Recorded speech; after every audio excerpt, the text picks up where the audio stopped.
Buenos días. Voy a tener el honor para mí de presentar a Javier Yanguas, que es una persona entrañable para nosotros, que lleva muchísimos años trabajando con las demencias, es doctor en psicología, investigador del Instituto Matia, del Instituto Gerontológico Matia, coordinador de la sección de Ciencias Sociales y del Comportamiento en la Asociación de Geriatría y Gerontología, es un experto internacional, profesor de la Universidad del País Vasco, la Universidad de Valencia y la Universidad Católica de Chile, con más de 80 artículos y diversos libros y monografías. Javier, te agradecemos profundamente que estés aquí con nosotros, porque aparte de que te estimamos, pues sabemos que eres un gran conocedor del problema que nos afecta a todos. Así que gracias por estar aquí y te escuchamos con mucho gusto.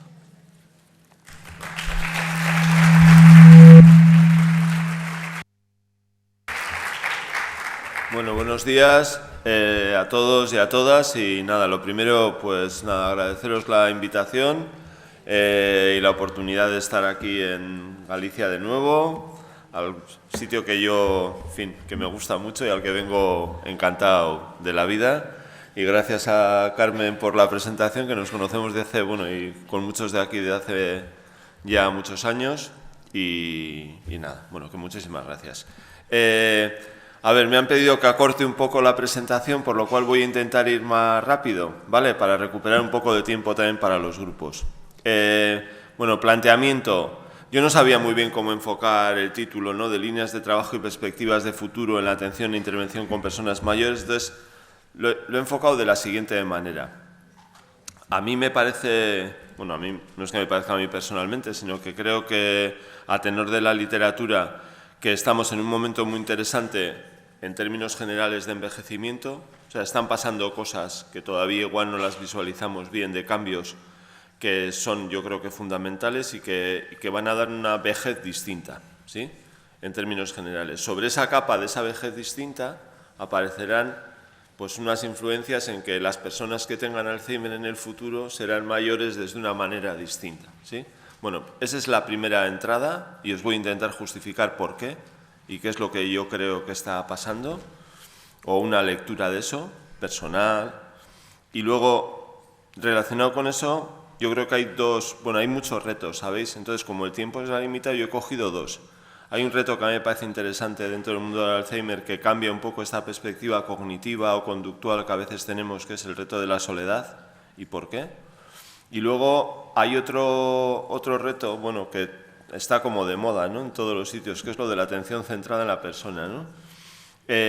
Yo creo que esta atención centrada en la persona tiene mucho recorrido. Obviamente yo estoy a favor de esa atención centrada en la persona, que es ese marco de derechos al final que hay, pero yo creo que tenemos que entrar a discutir algunas cosas y yo he intentado traer una en concreto que tiene que ver con esa atención, pero que marca también los retos futuros de la intervención con personas con Alzheimer, que es el sentido de la casa. Y si se puede definir y entrar en profundizar, ¿no? La atención centrada en la persona dice, no, tenemos que vivir como en casa o vivir como en casa. Ya, pero ¿eso qué significa? Es decir, ¿cómo se puede aterrizar ese concepto de lo que es sentirme como en casa? ¿Sí? Porque es muy fácil decir, no hay que vivir en casa, pero es muy complicado decir cuáles son las variables que determinan o pueden determinar que yo me sienta como en casa. Yo, un enfermo de Alzheimer, una persona mayor se sienta como en casa, ¿vale? Esa es las tres partes de la cosa. Y bueno, yo intentaré ir complementando las unas con las otras, ¿vale? Bueno, voy más rápido de lo que pensaba, pero os cuento. ¿Qué es lo que pasa? Bueno, pues yo creo que está pasando lo siguiente, en envejecimiento en general, en términos de envejecimiento. Uno, pues que si vosotros cogéis los estudios de cohortes, por ejemplo, es decir, aquellos estudios que comparan cómo son, en España no hay ninguno, pero en el Estado, pero sí en la literatura anglosajona sí que hay, si vosotros veis cómo son las personas mayores de hace 70 años, que ahora tienen 70 años, perdón, con los que hace 25, 30 años tenían 70 años, pues veréis que poco tienen que ver los unos con los otros. Hay un estudio de Wilson de la Universidad de Chicago que dice que cognitivamente, a mí me parece un poco atrevido por su parte, pero bueno, él lo dice, que los de 70 años de ahora, comparados con los de 70 de hace 20 años, los actuales serían, en términos cognitivos, por decirlo así, más o menos tendrían como 62 años y medio, dice Wilson, comparados con los que hace 20 años tenían 70 años. Es decir, que cognitivamente la gente que ahora tiene 70 es como los de 60 y algo de hace 20 años. En términos de función física, lo mismo, de actividad física, lo mismo, de relaciones sociales, lo mismo, ¿sabéis? Es decir, la inversión en salud y vida saludable pues nos está rentando y estamos atrasando, por decirlo así, ¿no? Atrasando, por decirlo de alguna manera, el envejecimiento. Pero la edad, ¿sabéis? La edad de jubilación sigue siendo la misma, ¿no? El significado, bueno, un pelín más, pero la entrada, digamos, mental en el envejecimiento la tenemos puesta en los 65 años, ¿no? ¿Qué sucede, por ejemplo, cuando analicéis los estudios? Por ejemplo, Antonio Avellán, Julio Pérez Díaz del CSIC han publicado algunos artículos sobre el cambio en el significado de las edades, ¿sí? Pues que los que ahora, ¿sí? Los que ahora tienen 65 años, pues muchos no se sienten mayores. Esa es otra realidad. No solo en términos ya de medición objetiva, sino subjetiva, no se sienten mayores. ¿Y por qué no se sienten mayores? Pues porque muchos tienen hijos a su cargo, todavía, porque muchos o bastantes pueden estar cuidando a sus padres y por lo tanto es difícil que uno se sienta mayor cuando tiene una generación por encima a la cual cuidar, ¿sí? Porque muchos, ¿sabéis?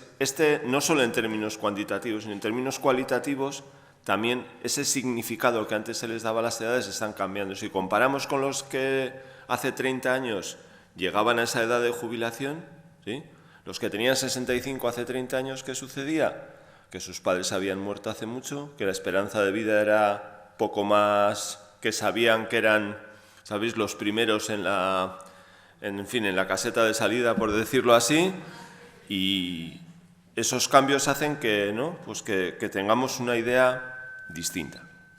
Yo os iba a esto a argumentar más, pero con lo de la pérdida de tiempo me salto parte de la evidencia empírica que más o menos viene a colaborar o a corroborar las ideas que os estaba intentando transmitir, los estudios longitudinales, todo lo que tiene que ver con la entrada en discapacidad, con la teoría de Fries de la compresión, expansión de la morbilidad, etc. Y la cuestión es que, ante esta situación, la geriatría y la gerontología, en general las ciencias que estudian el envejecimiento, yo creo que no se han movido.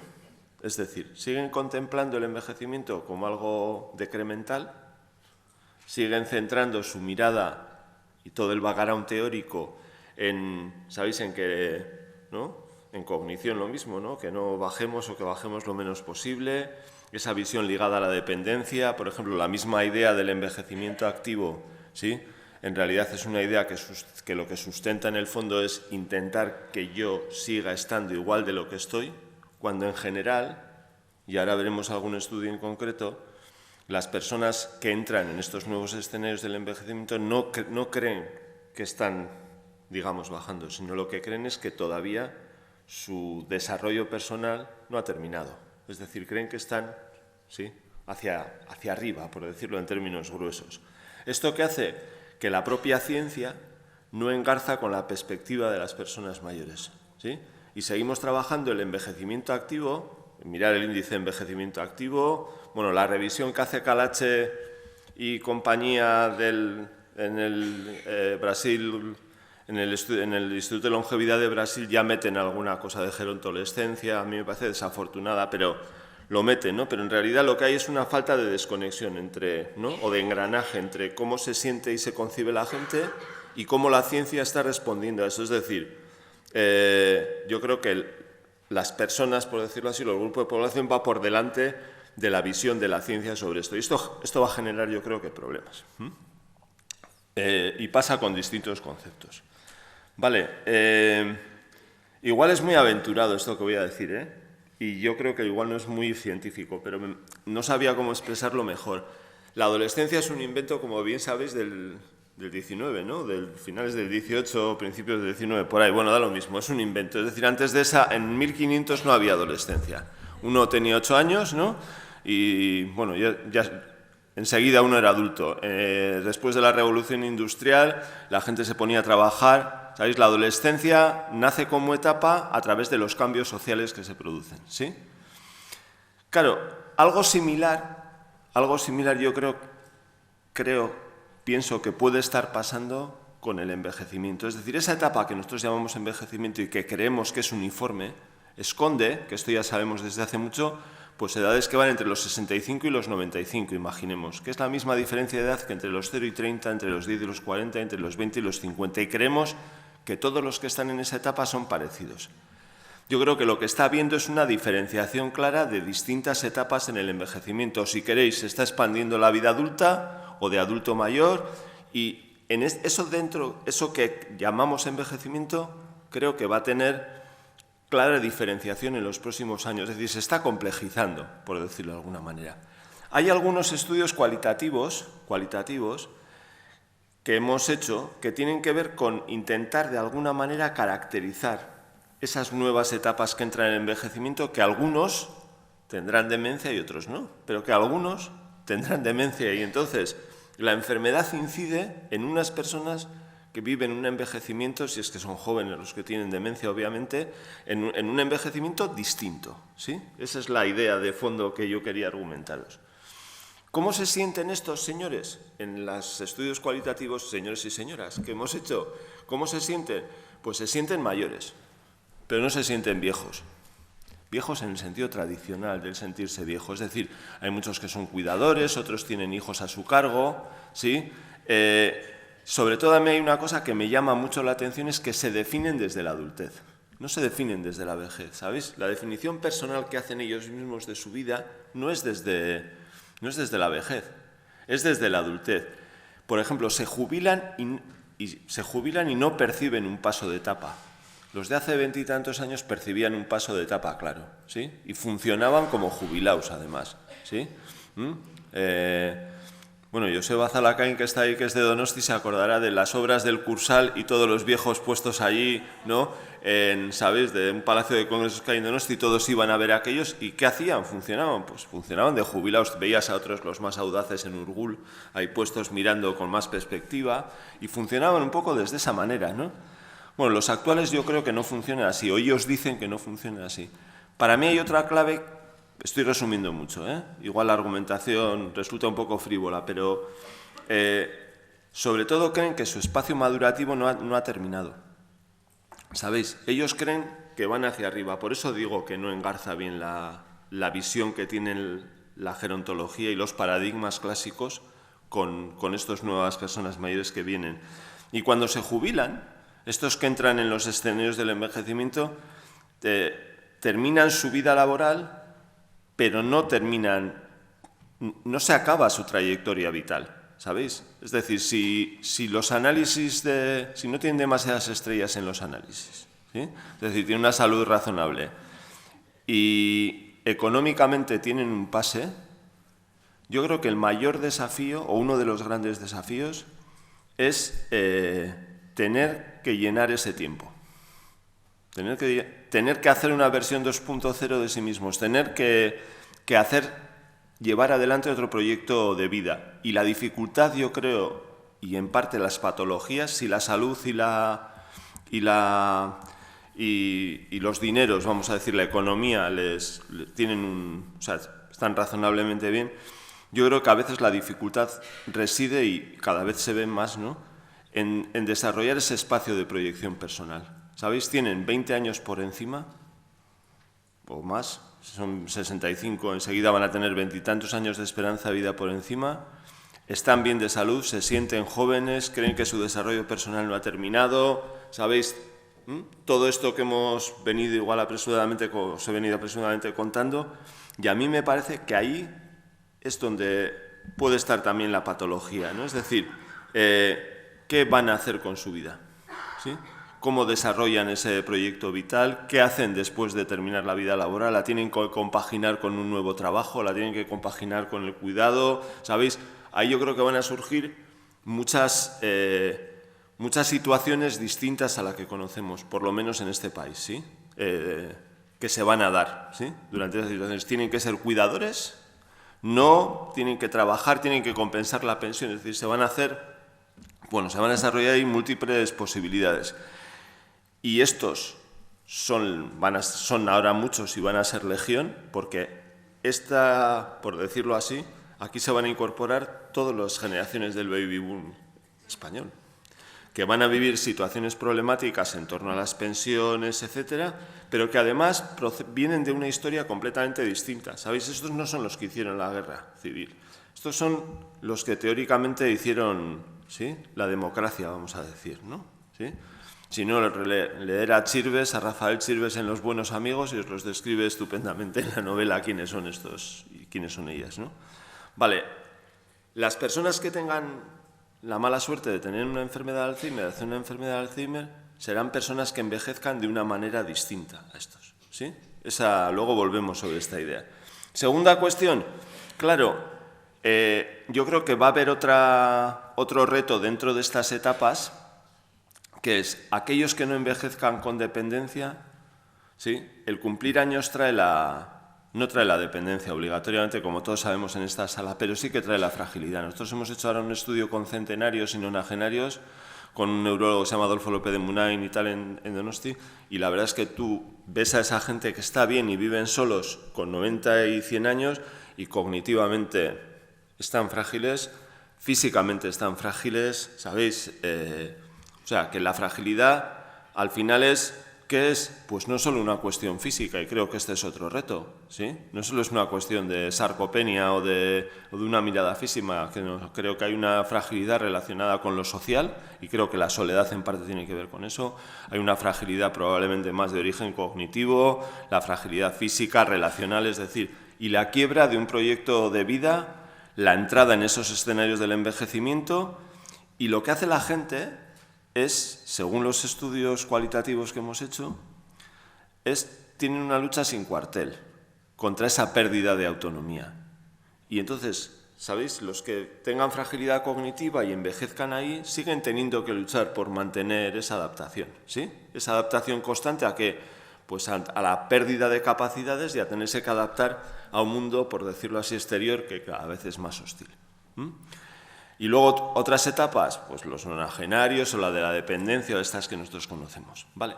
Por lo cual, la primera idea que os quería transmitir es, a mí me parece, o es la cosa que yo quería debatir, también proponer para el debate, es que las personas que envejezcan con enfermedad de Alzheimer, ¿sí?, van a tener esa enfermedad de Alzheimer que probablemente se vaya cronificando y que probablemente vaya durando más tiempo. A la mañana cuando, ¿no?, los de Hans Alzheimer decían y tal, claro, lo que trabajan ellos es con gente con enfermedades de Alzheimer. Una de las cosas que han contado es que son conscientes, o sea, que no están anosognósicos, que se dan cuenta de la enfermedad que tienen. Y esto era algo que ahora se ve mucho por diagnóstico precoz y tal, pero que antes era casi imposible hacer un estudio, por ejemplo, de cómo responden estas personas o cómo viven o cómo luchan contra la propia enfermedad, ¿sabéis? Pero ahora es posible, es decir, yo creo que esto va a pasar. De todo este mundo que se abre, sí, porque esto va a traer cosas nuevas, ¿sabéis? Va a traer situaciones nuevas, es decir, cómo hacen frente a ser padre con enfermedad de Alzheimer, cómo hacemos frente a la vida cotidiana con enfermedad de Alzheimer, cómo hacemos... ¿Se puede trabajar con enfermedad de Alzheimer? Sí, ¿sabéis? Estas preguntas yo creo que vendrán o deberán tener una respuesta en el futuro. ¿Cómo me integro? ¿Cómo participo en la sociedad? O 1000 preguntas que os podáis hacer con respecto a estas nuevas situaciones. A mí me parece que hay varios retos, hay muchos retos. Yo he traído dos, porque me parecen que son fundamentalmente, o sea, que pueden ser importantes estos dos retos. Dos retos muy distintos. Uno, el de la soledad, y os intentaré explicar por qué. Y dos, el reto de la atención, o hacia dónde debería de ir de esa atención, ¿vale? En este marco que yo creo que está cambiando, que va a ser más complejo y que va a dar un envejecimiento distinto y un papel de las personas mayores distintas en la sociedad. Bueno, ya sabéis que la soledad está, bueno, en cierta manera está de moda, ¿no? ¿Por qué? Bueno, pues porque es un problema prevalente de salud, ¿sí? Hace un par de años salió, ahora que estamos con el Brexit y las elecciones británicas, me he acordado que hace 2 años en el Times salió el ministro de Sanidad británica diciendo que estar solo, o hace 3, estar solo era como tan malo como fumarse 15 cigarrillos al día, ¿sí? Decía, montaron los ingleses una campaña que os recomiendo que miráis en internet que se llama terminar en Loneliness, por ejemplo, con un montón de recursos, etcétera. Han salido artículos en Science, en Nature, en las principales revistas, en el British Medical Journal, también diciendo que la soledad es un riesgo de salud equiparable a los riesgos clásicos de salud, colesterol, obesidad, todo lo que se venía comentando a la mañana, etcétera. ¿Y sabéis lo que ha sucedido con la soledad? Pues con la soledad ha sucedido que hasta los años 80 había taxonomías distintas de soledad, de motivos, de razones que incidían sobre esa soledad, luego veremos alguna cosa adaptada, y a partir de los 80, con la entrada de la teoría de la discrepancia cognitiva, hemos entendido, y la medida de la soledad, hemos entendido que la soledad es la diferencia entre lo que yo espero y lo que yo tengo, ¿sí? Y todo se ha terminado ahí. Vale, ¿qué sucede? Pues sucede que en la capa anterior de esos que entran en el escenario del envejecimiento, lo que sucede es que el número de divorcios de formas distintas de convivencia aumenta y que la soledad no es algo solo que tiene que ver con el aislamiento, como veremos ahora, sino que tiene que ver también con una conquista social y unos modos de vida distintos que tenemos en este momento en la sociedad, ¿sí? Tenéis un libro, por ejemplo, de una psiquiatra del País Vasco francés que se llama Marie-France Irigoyen, que era muy famosa en términos de bullying en tiempos, psicoanalista ella, que se llama Las nuevas soledades, ¿sí? Que define muy bien todos esos nuevos tipos de modos y vidas, o sea, modos y maneras de convivir que nos van a llevar en el futuro a ser solitarios. Dicho de otra manera, ahora entramos.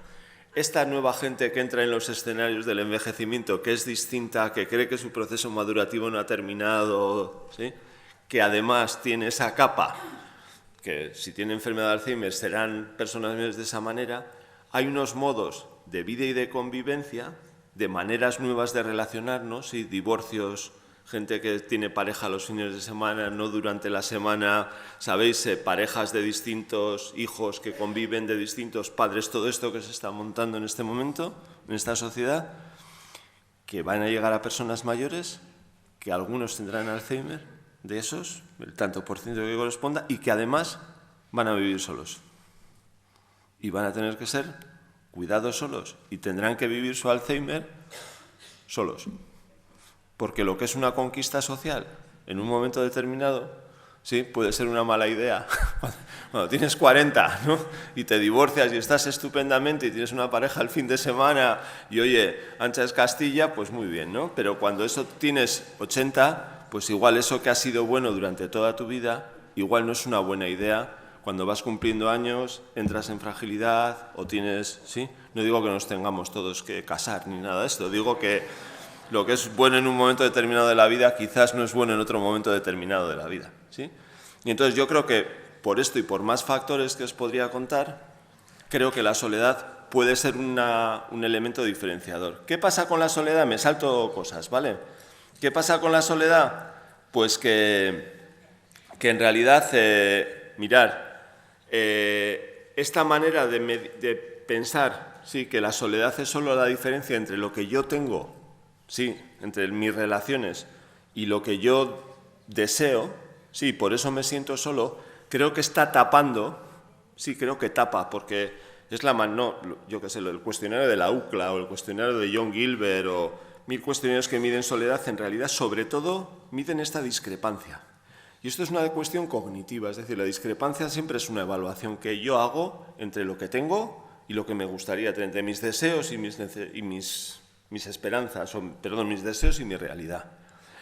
Claro, pero esta mirada es desde los años 80 hasta ahora. Anteriormente a esta mirada hay una mirada donde distintos autores, ¿sí?, habían abierto esas maneras de ver la soledad, ¿sí? De tal manera que estas personas que envejecen, ¿vale?, de una manera distinta, que igual tienen que viven en unos modos de convivencia distinta, que van a tener o vamos a tener Alzheimer en unas condiciones distintas, la soledad, que es una parte de eso que nos va a suceder, tiene también múltiples dimensiones, ¿sí? Es decir, no solo es esa discrepancia, ¿sabéis? Sino tiene que ver con muchos sentimientos distintos. Yo esto lo he adaptado de un artículo de los 80, ¿sí? De Rubinstein y Schaber, tienen un manual, y yo lo que he hecho es, esquilmar esquilmar lo bien que habían trabajado, y he puesto tres diapositivas que son un más resumen. Pero ellos dicen, oye, hay sentimientos distintos de soledad. Por ejemplo, el que tiene que ver con la desesperación o con el miedo, es decir, con la ansiedad, con la indefensión, que es distinto del que siente la soledad como tristeza, como aislamiento, como vacío, como melancolía, que es distinto del que se siente intranquilo, del que se aburre o del que se siente solo porque tiene, yo qué sé, baja autoestima, le da vergüenza. Es decir, que esta soledad no es solo un fenómeno entre lo que yo espero y lo que yo tengo, sino que dentro de ella hay miles de sentimientos distintos que pertenecen ¿a qué? A muy distintos motivos por los cuales uno siente esa soledad. ¿Sabéis? ¿Por qué? Porque no tengo pareja. Me puedo sentir solo. Porque teniendo pareja no tengo relaciones sexuales. Y esto es un sentimiento de soledad distinto. ¿Por qué? Pues porque tengo problemas existenciales y no sé qué hacer con mi vida. ¿Sabéis? Porque no tengo amigos, porque vuelvo a casa y me siento solo, porque estoy hospitalizado, porque vivo en una residencia, ¿sabéis? O en un centro de día y solo tener que ir a ese centro me hace sentirme solo, ¿sabéis? Y me dan de comer, y me cuidan, y tengo actividades, y hago no sé qué, pero yo me siento solo, ¿sabéis? Motivos distintos. Y sobre todo hay reacciones distintas, es decir, comportamientos distintos ante estas distintas situaciones de soledad. ¿Sí? A mí me parece que uno de los retos del futuro, ¿sí?, va a estar relacionado con estas nuevas formas de envejecer, con que tengamos o no enfermedades de unas maneras de envejecer distintas y con intentar entender, y para mí esto es un desafío de primer orden, este problema, el de la soledad u otros, desde una perspectiva mucho más arbórea, vamos a decir, ¿sabéis? Mucho más compleja, ¿sabéis? No es que no crea que la soledad no tiene un factor cognitivo, que claro que lo creo que es así. Además, creo que la discrepancia, o sea, para que uno se sienta solo, necesita hacer esa evaluación, y a través de esa evaluación es cuando uno se siente solo. Pero lo que creo que está en juego es intentar ¿sabéis?, no hacer de los, como decía un autor, no hacer de los bonitos. La psicología decía que se había dedicado a jibarizar, ¿sí?, las cosas importantes y los fenómenos importantes de la vida en variables que al final dejaban de tener sentido, ¿no? Bueno, pues lo que creo que es que vienen nuevas situaciones distintas con nuevos fenómenos distintos, ¿sí? Y esto es y creo que en la enfermedad de Alzheimer va a ser importante. Mirad, y además me salto cosas, en aras de correr un poco. En términos de demencia, esto va a ser muy importante, ¿sabéis? Porque ya aparece bastante evidencia empírica en este momento, es decir, bastantes artículos de investigación que nos dicen, uno, que las relaciones sociales, las conductas psicosociales están muy unidas a la salud cognitiva. De esto hay evidencia desde hace ya más de una década, pero también cada vez hay más evidencia de que la soledad y la demencia están relacionadas, es decir, de dos maneras distintas. Una, que algunos autores dicen que la soledad en algunos casos puede ser un indicador de demencia en fases prodrómicas de la enfermedad, es decir, en fases no clínicas, por decirlo así, de la enfermedad, y que la soledad, digamos, antecede o es un síntoma que podría tener que ver con la demencia, ¿sí? Y otros autores lo que vienen a decir, por ejemplo, es que el sentimiento de estar solo es además una variable que hace que la demencia evolucione, ¿sí?, a una situación peor, ambas dos cosas. Y aunque la muestra no es importante, no es rigurosa, tenéis un reporte en Internet de la Asociación Australiana de Enfermedad de Alzheimer, ¿sí?, que ya están pensando en estas cosas y tienen un estudio sobre 1.505 personas, ¿sí? 62 son personas con enfermedad de Alzheimer sin anosognosia, 745 cuidadores y otros 700 población general. Y cuando les pasaban un cuestionario adaptado de la UCLA, un cuestionario para medir soledad, los que tenéis ahí, ¿no?, lo que daban es, o sea, lo de abajo es low, quiere decir baja soledad, media soledad o altos niveles de soledad, y el tanto por ciento, ¿sí? En verde tenéis quién, las personas con demencia, los cuidadores en gris y el público general en negro, ¿sabéis? En cuidadores y en personas con Alzheimer, si la soledad es un problema, sí, a nivel general, de población general, lo es mucho más en cuidadores y en familiares de enfermos de Alzheimer. Y es de esta manera, digamos, más compleja que yo os intentaba señalar, en la tesitura de cambio de envejecimiento que os he intentado mostrar al principio, ¿sí? Por eso yo creo que estos, entre otros, ¿qué nuevos retos vienen? Pues vienen retos de intentar comprender, o sea, de intentar no solo tener esa visión cognitiva o conductual o funcional de la enfermedad, es decir, salir de esa triada que yo creo que nos amenaza mucho, que es la cognición, conducta y función, a otros problemas sociales en otras situaciones distintas que van a marcar unas maneras diferentes de vivir la demencia, ¿sí? Esta era una de las que yo creo que podía ser uno de los primeros retos, ¿sí? Bueno, el segundo reto que os quería mostrar tiene que ver con 10 minutos, vale. Tiene que ver con los modelos de atención, ¿sí? Yo creo que se ha iniciado un debate con los modelos de atención. Bueno, yo para empezar os diré que yo estoy completamente a favor de los cambios de ese modelo de atención y de la atención centrada en la persona, entre otras cosas porque me parece que engloban un conjunto de derechos, ¿sí?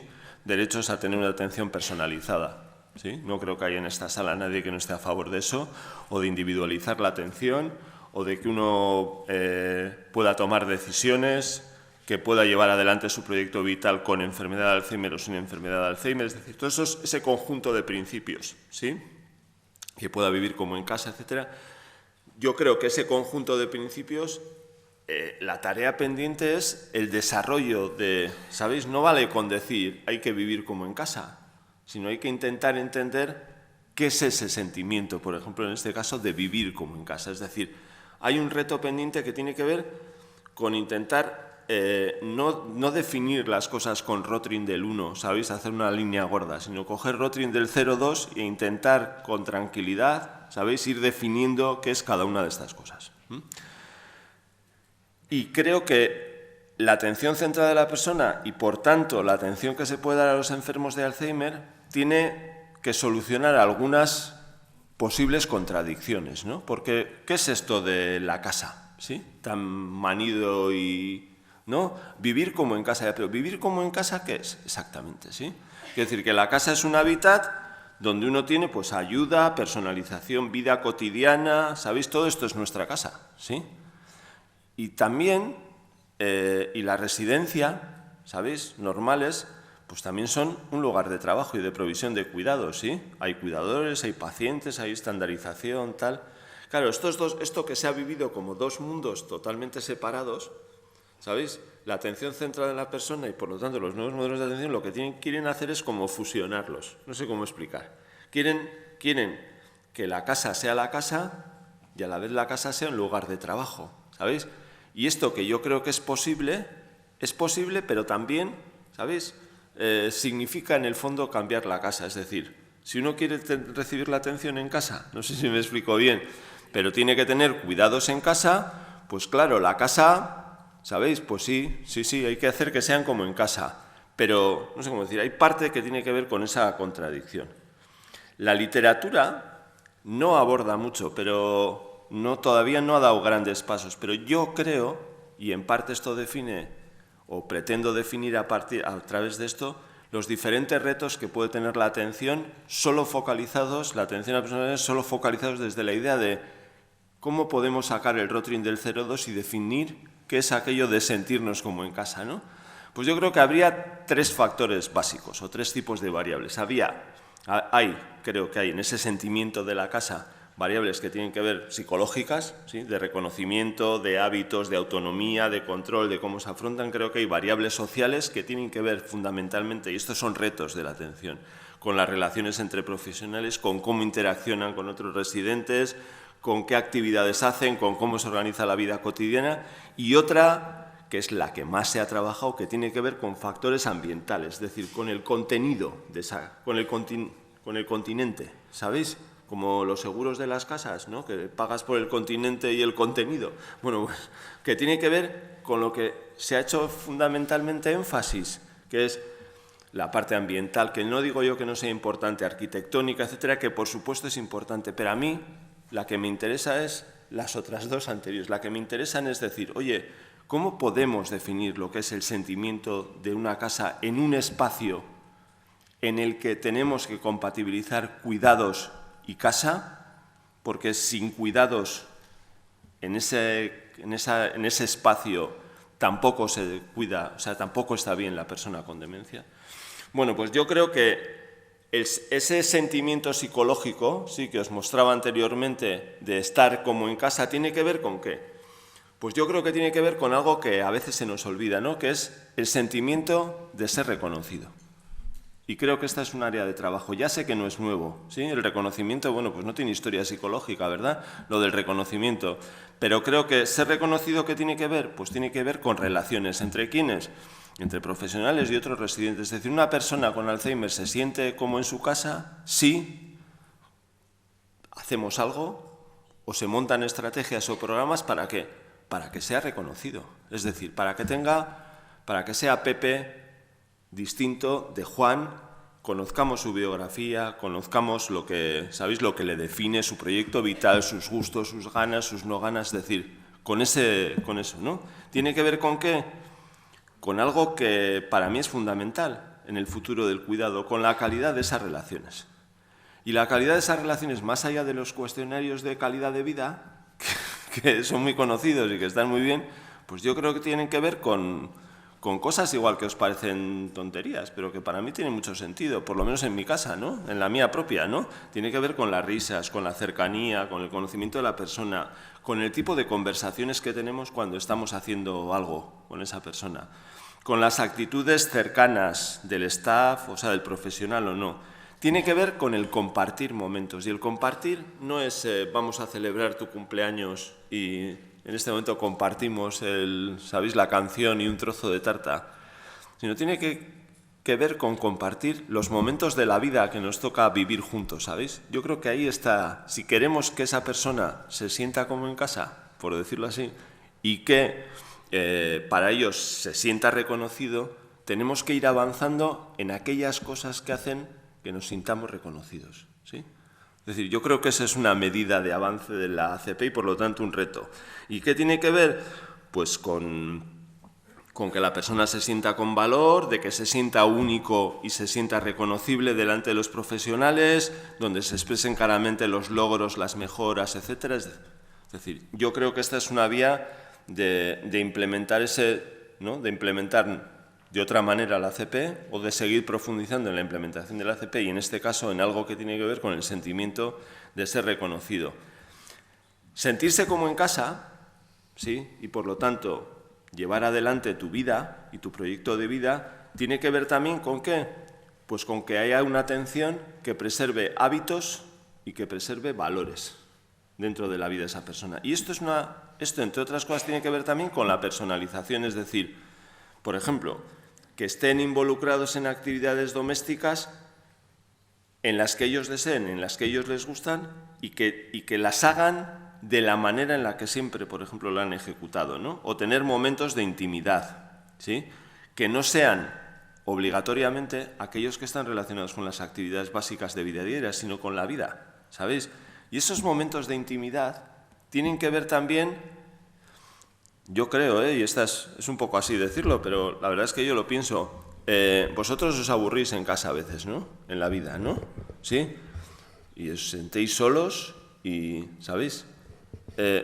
No tenemos por qué obviar ese tipo de cuestiones. Es decir, que en la vida de las residencias, de los centros, etcétera, no tenemos que obviar cuestiones como el aburrirse o como la soledad. No digo que sean buenos y que todo el mundo tenga que estar todo el día aburrido, ¿eh? Yo no digo eso, yo digo que, ya sé que suena un poco así, pero la idea que os quiero lanzar es la necesidad de hacer de lo cotidiano algo de verdad cotidiano y normal en la vida de las personas, ¿sabéis? De ser capaces de lidiar con eso, ¿no? ¿Tiene que ver con qué? Pues yo creo que el preservar hábitos tiene que ver con la posibilidad de autodeterminación que tenemos, ¿sí? Y la posibilidad de tomar elecciones y de tomarnos en serio que la autodeterminación tiene que ver no solo con tomar elecciones, sino con que esas elecciones determinen nuestra vida. Eso es lo que es autodeterminarse en psicología, tomar elecciones y que esas elecciones determinen nuestra vida. Ahora se deja a la gente tomar decisiones cuando se les deja, pero no se hace que esas elecciones determinen la vida. Ya sé que esto tiene límites, pero también creo que hay posibilidades de profundizar en esto. Es decir, que la vida de las personas sea realmente, ¿sabéis?, la vida que nosotros elegimos, que hay que poner límites porque tienen problemas cognitivos, ya sabemos, pero que se puede avanzar en ese sentido de la autodeterminación. Y luego yo creo que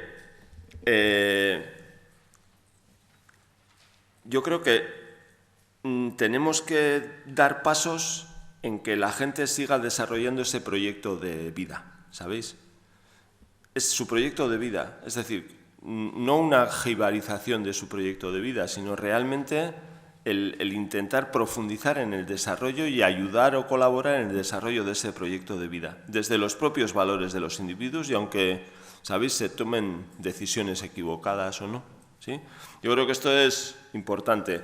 Luego hay una parte, ya voy concluyendo, que tiene que ver con el sentimiento de estar en casa o de sentirse como en casa, de esa parte psicológica que tiene que ver con la autonomía y el control de la propia vida, que tiene que ver con lo que antes decíamos de autodeterminación y que tiene que ver con, bueno, pues una autonomía entendida como ser capaz de aquello que uno desea hacer, ¿sí? No autonomía en términos de AVD solamente, ¿sabéis? Sino de multidimensionalizar esa idea de la autonomía. Autonomía no es solo que yo pueda ir al baño o que yo pueda hacerme un café o que yo pueda sacar y manejar dinero o que yo pueda levantarme y sentarme, que sí que es autonomía funcional, pero la autonomía en el futuro, yo tal como me imagino a los, ¿no?, por decirlo así, a los futuros enfermos de Alzheimer, desde cómo lo hemos definido, pues la autonomía tiene muchas más dimensiones que esas y entre otras tiene que ver que sea capaz con hacer aquello que desea hacer, ¿sabes? Y por lo tanto de explorar esa unión entre lo funcional, medido en términos objetivos, con los deseos, con las preferencias y con los valores que antes decíamos, ¿no? Creo que, por ejemplo, la percepción de libertad, intimidad y movilidad es algo esencial y creo que no se trabaja adecuadamente. Creo que, por ejemplo, hay que hacer en residencias y en centros la posibilidad de que la gente salga a la calle y utilice otros medios de transporte. Esto no pasa aquí, pero pasa, por ejemplo, en residencias en Holanda. Es decir, la libertad de las personas con demencia de salir y de entrar es algo que tienen, digamos, un valor que hacen y que intentan todos trabajar, ¿no? A permitir la decoración propia, decidir a quién invitas, es decir, pero no del otro residente, sino a quién invitas a tu casa, ¿sabéis? Es decir, hacer de los centros y de las residencias algo mucho más abierto de lo que tenemos ahora. Por ejemplo, que se tomen decisiones conjuntas de verdad entre los profesionales y la propia persona mayor respecto a ¿qué? A cuidados, a medicación, a vida cotidiana. Es decir, yo creo que por ahí hay mucho camino por recorrer. Bueno, yo creo que se nos acaba el tiempo. Bueno, yo os dejo la presentación y la idea que yo os quería trasladar de retos, en definitiva, es, lo resumo otra vez, es uno. Yo creo que el mundo del envejecimiento está cambiando. Estos cambios los vamos a notar con mayor fuerza en los próximos años. Ese mundo del envejecimiento se va a complejizar y van a aparecer nuevas tipologías de mayores que entienden el envejecimiento de una manera distinta y que esperan cuestiones diferentes. 1. 2. Cuando alguien tenga la mala suerte de tener una enfermedad de Alzheimer, una demencia, en ese periodo suyo de envejecimiento, vamos a decir, vivirá la enfermedad de Alzheimer y aspirará a unos retos distintos. ¿Por qué? Porque él es una persona con una perspectiva, objetivos, ideas, valores distintas a las que hemos tenido hasta ahora. y por lo tanto creo que se abren nuevos retos. Uno es el de la soledad, que me parece a mí particularmente importante en el futuro, porque hay modos de convivencia, de vida, que van a hacer que eso además sea más, digamos, o tenga más prevalencia, y que la soledad va a jugar un papel importante en la enfermedad de Alzheimer. Y en toda esta tesitura, yo creo que este es otro de los retos, tenemos que profundizar en una atención que posibilite pues una vida realmente de verdad a la gente, ¿sí? Es decir, creo que la toma de decisiones o el concepto de autonomía o el concepto de afrontamiento o la consecución de valores, yo creo que son, digamos, pues objetivos que tenemos que ir trabajando y moviendo poco a poco para poder hacer una atención que encaje bien pues en los deseos y las preferencias de las personas. Y creo que ahí está el reto. Bueno, pues espero no haberos aburrido mucho y ya siento haber corrido, pero las horas marcaban.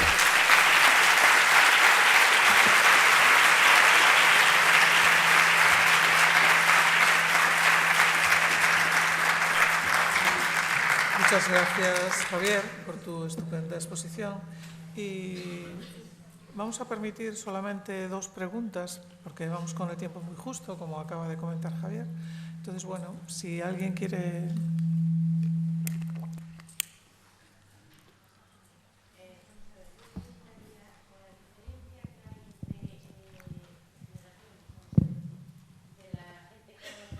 En edad de 70, 80 años, con mi generación, por ejemplo, dándonos cuenta de lo que es la enfermedad del Alzheimer, que ellos no sabían lo que era la enfermedad del Alzheimer, no se conocía, ¿lo afrontaremos desde otro punto de vista? Quiero decir, ¿lo afrontaremos mejor? ¿Nos daremos cuenta de lo que estamos padeciendo? No sé si me he explicado. No sé si te he entendido yo muy bien. Yo lo que vengo a defender, las enfermedades se expresan, o las expectativas que tenemos cuidadores, por decirlo de otra manera, profesionales, o la misma gente, se expresan en momentos de la vida distintos, ¿sí? En momentos distintos de la historia se expresan de manera, o tienen condicionantes sociales, una expresión social de esa enfermedad distinta, ¿sí? Esto ha pasado a lo largo de la historia con muchas enfermedades, ¿sí? Mirar lo que es el SIDA en la actualidad, no sé si es un buen ejemplo, con lo que era el SIDA. Vamos, mi hermana fue una de las personas que montó la unidad de infecciosos en Donostia en 1985 y había gente que no les daba la mano, ¿sabéis? Eso yo lo he vivido en mi casa. En fin, y ahora pues parece que nos hemos olvidado de eso, ¿no? Yo lo que vengo a decir es que el cómo tenemos que cuidar y el cómo va a vivir la gente la enfermedad de Alzheimer depende. Pues va a depender de qué, pues de que haya tratamientos o no haya tratamientos. Es decir, que se alargue la fase, que se haga el diagnóstico cada vez antes y la gente tenga que vivir con Alzheimer sabiendo que tiene enfermedad de Alzheimer durante más tiempo, y eso es algo que ya lo estamos viendo día a día. La preocupación que decían a la mañana los de France Alzheimer por trabajar las estrategias para que puedan vivir solos personas que tienen enfermedad de Alzheimer y que viven solos y que por lo tanto son conocedores de su enfermedad, pues eso te marca algo distinto en una situación en la que tú, aparte de Alzheimer, tienes una vejez, unos deseos, unos objetivos, una vida, un proyecto vital, ¿sabéis? Todo esto se va a combinar. Por eso es atractivo el momento, porque el momento va a exigir retos, yo creo que va a exigir retos distintos y ponernos de otra manera en esa atención. Por eso no vale solo con hacer, no digo que esté mal, voy a decir una burrada, pero para que se me entienda. No hay que hacer una parodia una parodia entre comillas de que las personas tomen decisiones y les dejamos decidir, o la autonomía es una cosa limitada. No, vamos a intentar profundizar en eso, vamos a ser consecuentes. ¿Seguro que hay límites en eso? Segurísimo, pero vamos a intentar, ¿sabéis?, ir profundizando, ir definiendo, porque yo he hecho un intento de definición de lo que puede ser el sentimiento de la casa, que igual no vale para nada, pero hagamos ese esfuerzo por definir y hagamos intervenciones relacionadas con sustentar y probar cómo se trabaja, por ejemplo, ese sentimiento de la casa, porque si no, hablamos de nos tenemos que sentir como en casa. Ya, ¿pero esto qué significa? En términos cognitivos. Afrontamiento, sino satisfacción. O sea, ¿qué significa reconocimiento? ¿Y cómo se logra ese reconocimiento? ¿Cómo tenemos que transformar las relaciones entre los profesionales y las personas? ¿Qué papel juegan las familias? Es que hay que sacar el Rotring del 02, yo creo, o al menos esa es mi idea, intentar definir e implementar acciones concretas para eso, porque si no, nos quedamos en una cosa muy meta, ¿sabéis? Donde, ¿sabéis? Y al final hay una máxima en psicología que dice que solo lo concreto es conflictivo. Y solo lo conflictivo es solucionable. Es decir, una cosa es el debate sobre, yo qué sé, aborto sí, aborto no, y otra cosa es que mi hija de 14 años esté embarazada. Nada que ver. Porque una cosa es hablar de esto en términos generales y otra cosa es, claro, porque yo puedo estar en contra del aborto, pero a la vez puedo decir que mi hija va a abortar porque no le voy a condenar a que con 14 años se le acabe la vida por una tontería una noche, ¿sabéis? No sé cómo decir. Entonces, vamos a ir profundizando y sobre todo, hay otro reto que me parece importante, que estamos abandonando en parte, yo veo cierto abandono de la necesidad de evidencia empírica. ¿Sabéis? Creo que lo cualitativo a mí me gusta mucho y es muy importante, pero estamos utilizando, por ejemplo, metodología cualitativa porque no somos capaces de evaluar las cosas de otra manera, me preguntaría yo, ¿sabéis? Yo creo que en este reto estamos, no sé si te he respondido, pero yo lo veo un poco así. Entonces, a la hora de intentar contestar a la pregunta que me propusieron desde la Confederación, pues yo intentaba, alumbrar un poco por ahí. Vale, muchas gracias. ¿Alguna otra pregunta? ¿Alguna pregunta más? ¿No? Bueno, pues muchísimas gracias, Javier, y hasta pronto.